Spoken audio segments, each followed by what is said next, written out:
Vota ime shkon për këtë. Silvinjo, Po, do të qëndroj. Dha çfarë dha? Kishe si do të më. Unë mendoj që Silvinjo shkon sëmuar me kombëtare dhe ka diçka. Lojtarët vet Nuk e duan më. janë më përqafues ndaj atij.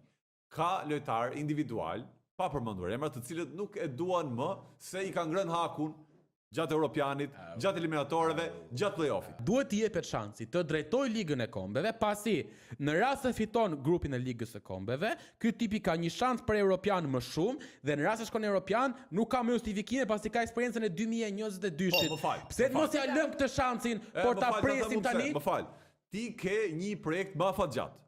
Që do shkosh në Europian, por ndoshta edhe botëror. Por më rëndësishme akoma, të krijosh një bazë ekipi, cilën ti nuk po e bën dot. Ti ke një lojtar i cili të vjen ty kulm karriere, Ernest Muçi, dhe ti nuk e i granon dot me grupin. Ti ke një lojtar që të vjen në kulm karriere, Mehmeti, nuk e i granon dot me grupin. Pas 3 viteve, 4 viteve kur të vi botërori tjetër, ta do jenë nga 30 vjeç. Dhe nuk provoj lojtar të rinj. Ti aktualisht je pa projekt, pa plan, ti nuk di si bën golin, nga të vjen goli. Ky është problemi kombëtarëve se nuk po ndërton dot identitet Sepse loje. Zotria nuk ka sulmues para. Ah,